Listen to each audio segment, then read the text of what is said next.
This presentation is going to go over what we call the domains of payment. What we want to do here is really pull apart the core elements of any transaction, whether it's a transaction at a physical world point of sale where I go up to a cash register and buy something, or if it's a transaction where a government is sending me money, like a Social Security check or my tax refund, or where a business is providing an income payment, and the many other contexts of payment. In the payments industry, people refer to the domains of payment when they want to talk about the distinct contexts in which payments take place. The different contexts and the different variables involved in each make the act of payment different. The payment will demand different technologies depending on the domain of payment. The payment will have different characteristics depending on the domain, and different risks and benefits associated with it. And if you want further reading on this, I'd refer you to Carol Benson and Scott Loftusness' book, Payment Systems in the US. But let's talk first about the following variables that go into a domain of payment. The first variable is who are the endpoints in the transaction. There's a payer and there's a payee. What are those entities? Are they individual people? Are they organizations like businesses or governments? So who are the endpoints? When I give you cash, I am the payer, you're the payee, the endpoints are individual people. But when the government sends me a tax refund, well then the endpoints are a government and an individual. Next, we want to know where the transaction takes place. Does it take place online on the internet? Does it take place in the physical world? When I hand you cash, that's a physical world transaction. Similarly, when I hand a credit card over to a shopkeeper and they swipe it through a credit card machine, that's a physical world transaction. Or does it take place through some other network besides the internet? In some instances, there are private networks that process transactions, especially between businesses or between governments and businesses. We'll see more about that in a minute. So where does it take place? Next, when does the payment settle? And when we say a payment settles, what we mean is that the transfer of funds is made final between the payer and the payee. When I hand you cash, as soon as you accept that cash, the payment settles. It's no longer mine, it's yours. But when I hand over my credit card to a shopkeeper, it feels like it's settling instantaneously. It feels like it's happening in the moment. But in reality, the merchant doesn't actually get the money until the following day. So in terms of when the payment settles, we want to know, is it synchronous? Does it seem to take place right there in the moment instantaneously? Or is it asynchronous? Does it seem to take place at a different time from when you think the transaction is happening? Is it instantaneous for real? Or does it just feel instantaneous to one or both parties? And finally, what provides the transaction and settlement service? What is it that's actually making that payment happen? Who's providing the payment services, and what payment system is used? And you remember, there are 6 core payment systems in the United States anyway: cash, checks, the ACH, credit, debit, and the wire services. Now, often what you have in terms of the what variable is a payment service provider, a third-party company, something like Verifone, which makes a lot of the credit card terminals, or something like PayPal, which basically provides a sort of interface, a portal into the credit and debit systems or into the ACH. You often have that payment service provider providing access into the payment system. So these are the variables that we're concerned with in understanding the domains of payment. And let me just take you through each of the main domains of payment right now on this matrix. So let's consider the physical point of sale first. Here we are, the POS, as people say in the payments industry, the physical point of sale. This is basically the cash register, or the till that you go up to when you want to pay for something at a store, at a coffee shop, at a restaurant, or whatever. In this domain, in the physical point of sale domain, the who is generally an individual person who's transacting with a business or some other organization, right? If I'm paying for something at a bookstore, I am an individual person at one end of the transaction, and the business, the bookstore, is the entity at the other end of the transaction.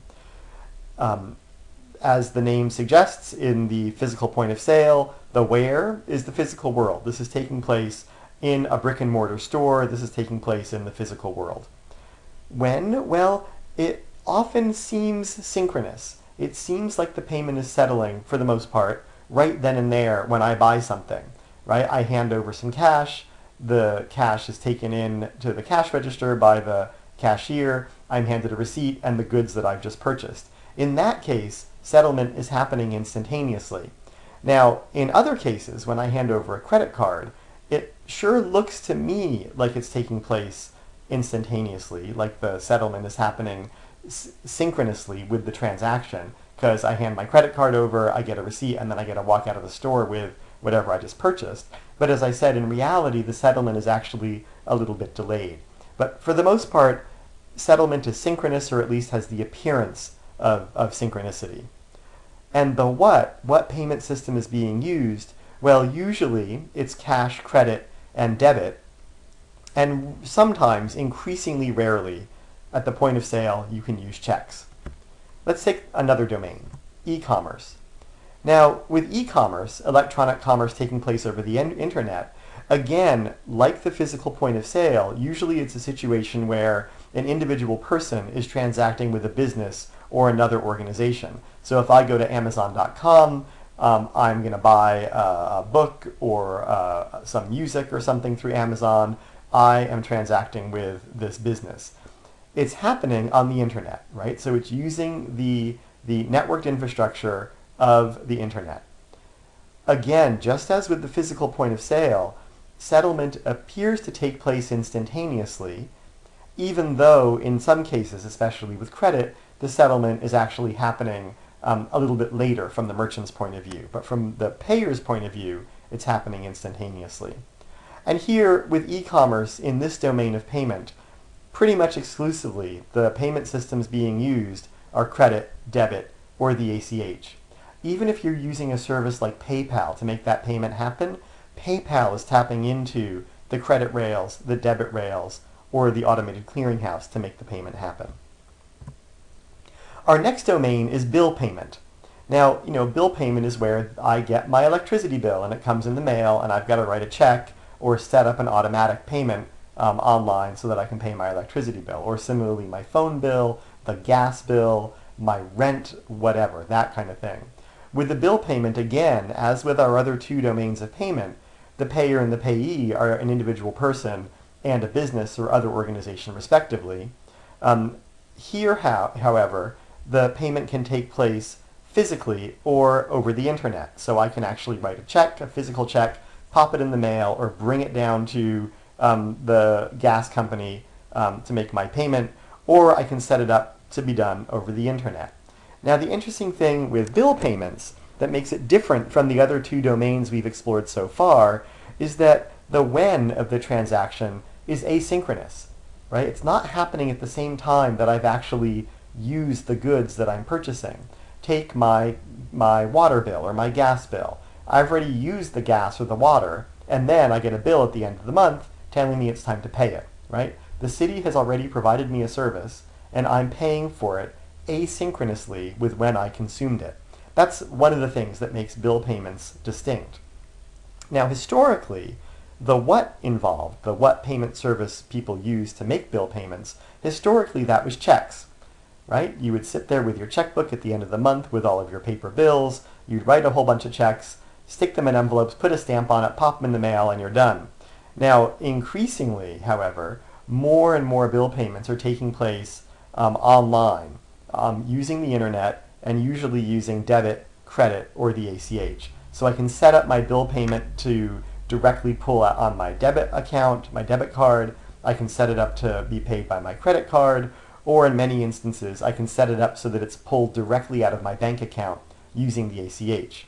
Now, for the person that I'm paying, for the entity that I'm paying, they really want me to use the ACH. The ACH for them has minimal cost, whereas debit and credit have some associated costs in terms of interchange fees. So if I am, T-Mobile, or if I'm the gas company, or if I'm the city of Long Beach or the city of Irvine, I really want to try to encourage my customers or my clients to set up payment over the internet directly through their bank accounts, because that's cheaper to me than it is for my clients or customers to use, say, credit cards. But bill payments, again, the key things are they're asynchronous, and also historically they were done with check.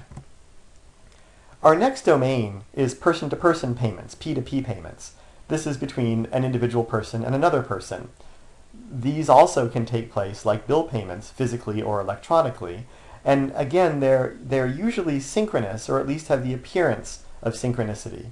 Now, historically, the primary way you would make a P2P payment was with cash. I just give you some cash. Done. That's a P2P payment. Now, if we were separated by distance, then what I would do is I would use one of the wire services. I'd use something like Western Union. Oops, my battery's running out of juice. I'd use Western Union, and I'd be able to send you money via that wire service. Maybe I'd send you a check. I'd write a check to you, put it in the mail, and go that way. Increasingly, however, people are using new payment services for P2P payments, like Square or PayPal. Now, in the case of Square or PayPal, here's where it looks like it's synchronous, but really the transaction is settling a little bit later. Square is basically riding the rails of the credit card networks or the debit card networks in order to facilitate what looks like an instantaneous peer-to-peer payment. Let's take our next domain. Whoops. Our next domain is business-to-business payments. Now, just like with peer-to-peer payments, business-to-business payments, the end users are the same. They're a business or organization on the one side of the transaction and another business organization on the other side of the transaction. So this is when, one business is paying a supplier that's going to ship goods to it that then it's going to distribute or sell retail.